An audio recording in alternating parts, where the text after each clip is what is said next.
Hello. So we're a few weeks into the quarantine now, and I'm coming to you from my home. I thought it would be a good time to just sit, have some tea, and talk about some of the things that I've been doing personally to manage some of the anxiety around all of this, and they might be helpful to you too.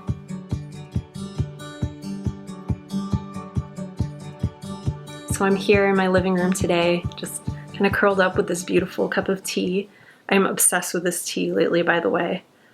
This is a cinnamon vanilla tea. It's the Yogi Healthy Skin Tea. I guess it's supposed to make your skin glow or something. I don't know about all that, but it tastes like heaven and it smells amazing. Today I wanted to talk to you about this feeling of powerlessness and anxiety that we're all feeling right now, and also about how creativity can fit in when you're really struggling to maintain your mental health. I personally feel very fortunate because things could be so much worse, and they are so much worse for many, many other people. And I'm here, I'm in my house, I'm safe, I have plenty to do, I have my cats. And that's really the weird thing about all of this. Really, the best thing that we can do right now is just stay put, stay home. I mean, I'm good at that. I am an introvert and I am a homebody and I love being at home. So that part is not a hardship, but there's something about it that does feel very passive, and this crisis feels very big. So there's this overall feeling of helplessness. I've been thinking a lot about this idea of helplessness and control. And this crisis is obviously really disturbing to us because of all the bad things that have happened and all the bad things that still could happen. But I think as individuals, it also provokes a lot of fear in us because it reminds us in this very sudden and very dramatic way that we don't have a lot of control. You know, bad things can happen at any time, and they do. You know, it sucks, but bad things happen to people who don't deserve it every day. And most of the time, we as humans, we're just really good at forgetting that. And, you know, that's a survival mechanism. We have to be good at forgetting that.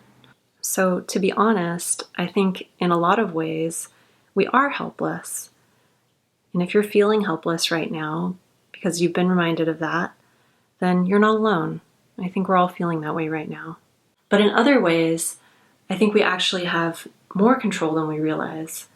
We might not have a lot of control over what's going on in the world, what's going on outside, circumstances, but we have a lot of control over our own mental and emotional well-being, and we have a lot of control over how we respond to things. So I wanted to share some of my experiences and what's been going on in my own head so far, and how creativity fits into that. And maybe those experiences will be helpful to you too. The number one thing for me in times like this is to start to pay even more attention to how I feel. When the impact of all of this hit me a few weeks ago, I went into panic mode. I mean, I was scared. I was scared for myself. I was scared for my family and my friends, my business, my employees. I was scared for the world. And because I had this sudden spike in fear and anxiety, I noticed that I started to cope in ways that maybe weren't totally healthy for me. I let my meditation practice slip. I started drinking a little bit more. I was working all the time. I let all of my healthy routines and healthy habits start to slip. And a lot of these were ways that I was coping by numbing the pain or distracting myself so that I wouldn't have to deal with the fear and the discomfort of not having total control over the situation. And look, I'm not knocking it completely. Like, sometimes it just feels good to take the edge off with a cocktail or whatever. But once I started noticing how I was actually feeling and how I was responding to those feelings, I just had more choices about how to respond. I wasn't just automatically going for the easiest, fastest solution. I could choose to write or to draw or to sew or to garden or to cook or anything else. Or I could choose to just, have a drink and watch some Netflix. But the point is that first I had to notice how I was feeling. And once I did that, I had a choice about how I wanted to respond to that. Number 2 is just to let yourself be idle if you can. I mentioned earlier that one of the ways that I numb out sometimes is just by working all the time. I'm going to be real here. Productivity is my drug of choice. It does make me feel good. It makes me feel like I'm actually doing something, and that gives me a sense of control. And there's nothing wrong with working hard. That's not what I'm saying. And sometimes you just have no choice. You have to work hard.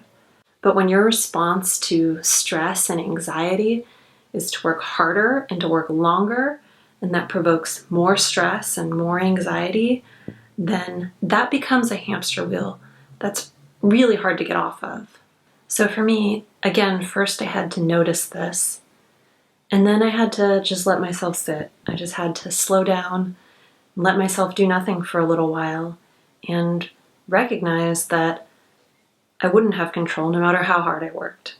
And once I started to loosen that grip, I started to actually feel more creative, and like I wanted to make things, and I wanted to work, and I wanted to do stuff. And that was a totally different feeling. If you struggle with this like I do, a good quarantine book for you might be this book called How to Be Idle by Tom Hodgkinson. This is not really a how-to book. It's more of a manifesto. He talks about the historical roots of our culture of productivity and always working and busyness, and why you should really make more time for just doing nothing, take more naps, loaf around. I'm still working on all of that, but it's a really great book. Once I'd calmed myself down a bit, I really found that all of these changes that had happened so suddenly and been so scary had really opened me up to some new ideas and new ways of doing things in my life. I thought, hey, I'm stuck at home. Why don't I start drawing every day again? Why don't I start a writing practice in the morning, or make some of that stuff for my home that I've been saying I wanted to make for a long time? You know, that's just sort of a pattern that I've noticed in my life generally, which is that when things get really dark, it can force you to kind of just say, what the heck, and go for it, because time is limited. Being able to play around and do some new things creatively has been so soothing to me. You know, I'm making a lot of stuff, and none of it is perfect. Some of it's very, very imperfect, but it can be really healing just to throw yourself into something new. The last thing is a little tricky, but it's been really vital for my own mental health. The first week of the quarantine, I think I was driving Ken crazy and myself because I was reading the news all the time, and the news was really bad. I think that's another way that I was trying to give myself a sense of control just by keeping up on what's happening all the time. But the funny thing about it is, the more you read the news, the more powerless you feel. So again, I had to accept that I didn't have control on everything that's out there, and really put the priority on what's in here. And for me, that doesn't mean not reading the news, it just means not obsessing over it. So I put a limit in place that I could only read the news once a day, and that's it. Boundaries are just a really helpful tool in my own mental health toolbox, and especially boundaries around my time and around my energy. So if you find yourself being dragged away by the news every day and feeling terrible about it, that can be something to consider. So to sum up what I'm saying, I just think that there are limits on what we can control, and fighting for a constant sense of control can be really exhausting because it's endless. But maintaining our own equilibrium is totally possible, and it's actually the best thing that we can do for ourselves and for everybody we love, everybody around us.